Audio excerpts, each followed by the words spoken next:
stage, I commend this bill to the House. Dr David Clark. Well, Mr Speaker, that was high praise from the National Party member, list member from the Hut for Michael Cullen's good work in setting up the Cullen Fund, and the way it rolled off the tongue was most impressive. It was like reading Paul Goldsmith's biography on John Banks. It was effusive. The praise was forthcoming, and only in this case it was well due. Well, Bill English, we know, called the Cullen Fund a dog. Of course, he's changed his tune, and some credit there for the wisdom to recognise good ideas eventually, even if they don't have any of their own, even if it is a government that's getting a little tired, even if Bill English, when challenged today in Parliament to come up with one new idea, couldn't. I credit that member for acknowledging that this has been a very, very successful fund. The Cullen Fund changes that are proposed to the FIVs, as we've heard, and that those changes are consistent with the mandate for the fund. So it's not a huge change. It's a change in tune with what was intended when the fund was set up in 2003, and it's change that is welcomed from both sides of the House. The member's quite right. We did have some extensive conversations in the Finance and Expenditure Committee about this bill. We sought plenty of information from officials, and they were forthcoming, and we had some really quality interactions. We debated at length whether or not the Official Information Act provisions should apply, and sought information on that, and we're convinced in the end that this may dissuade private investors from investing in the FIVs if they were subject to the Official Information Act, for a variety of reasons that were then hammered out, because you need to dig beneath the surface to discover whether that's really true and what the reasons are. And we were convinced in the end that the governance arrangements for the Guardians themselves would provide enough transparency for the public. The Guardians have to show that they are comfortable with the governance arrangements of the FIVs. They can appoint the people who are going to be in charge of them and are responsible then for those appointments. They're responsible for the general purpose of the FIVs, obviously, and all of that information can be made available to the public insofar as it is not commercially sensitive. So, as a committee, we did spend quite a lot of time on this bill.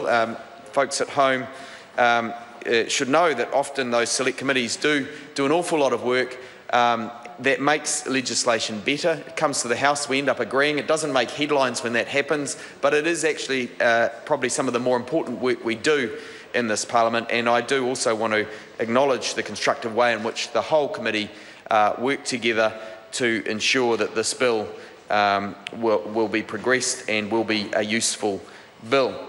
Because we all are concerned, of course, that New Zealanders can live with dignity in retirement, that they can have security longer term, knowing that this fund is there to help pay for our future retirements as a country. We do, though, however, have to kind of acknowledge the history here, because the government itself opposed the introduction of the Cullen Fund originally. They said that New Zealand couldn't afford it. That was their argument then, that New Zealand could not afford this fund. That was when Labor ran 9 surpluses in a row when it was in government. That contrasts, of course, with the 0 surpluses this government's delivered in 7 years. And these are the facts. So this government opposed it, said we couldn't afford it, but then went on to make changes to the tax regime that saw over 40% of the tax cuts it gave go to the top 10% of earners in New Zealand, while the bottom 20% got just 10% of the tax cuts by value, and that was swallowed up in a GST increase, where John Key changed his tune, having promised not to increase GST when he was campaigning, then went about changing GST, and many New Zealanders will think back to that broken promise as we come up to the current budget, where we're about to witness another broken promise in the form of a surplus that won't be delivered.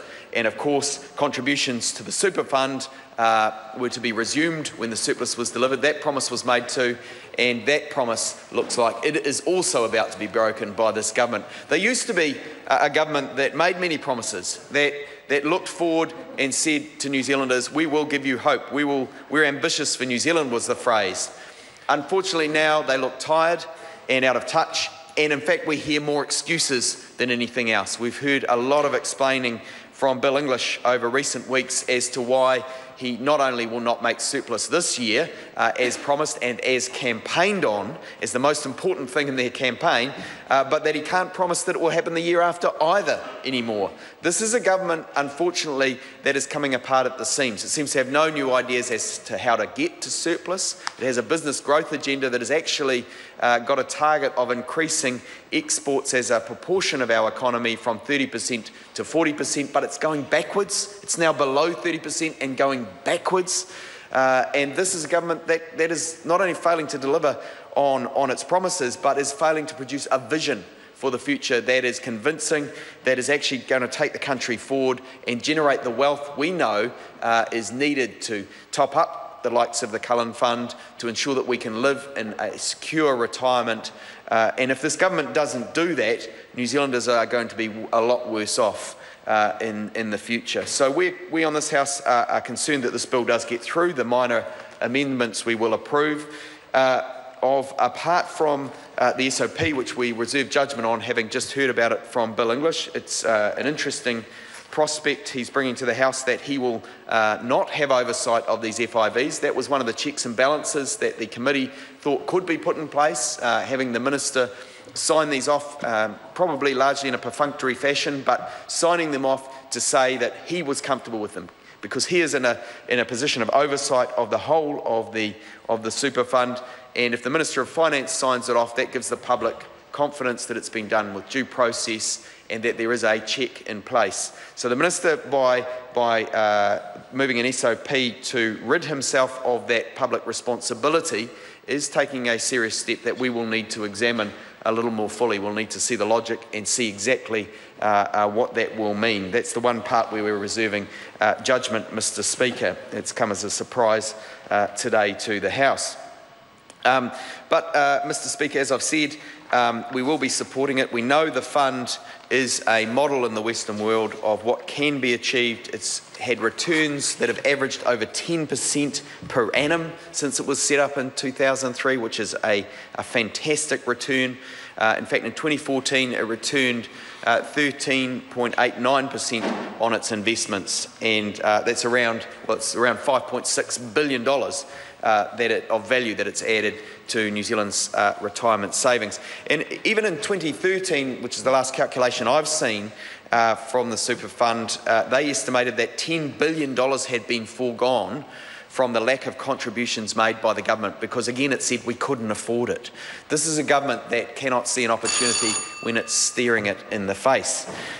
These returns from this fund are well worth investing in, and unfortunately this government seems more concerned with funding tax cuts for the very wealthiest New Zealanders, while middle New Zealanders missing out, while real wages are stagnant and ordinary folks who go to work every day are struggling to make ends meet. We've seen small business creation is well down on what it used to be, and all of these things are hitting New Zealand hard, particularly when we're also facing a drop in commodity prices. The failure of the government to diversify the economy is having a very real cost, and one of the costs we're seeing is their failure again to re-engage in investing in this fund to bring the returns that are intergenerational, that create a sustainable economy that we know we need in this country.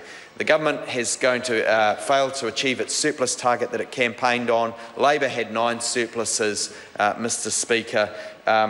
This is a sensible policy, one of the few. We'll support it through to the next stage. Thank you very much. I call Jamie Lee Ross. Thank you very much, Mr. Speaker. I'm pleased to be able to speak on this bill. It's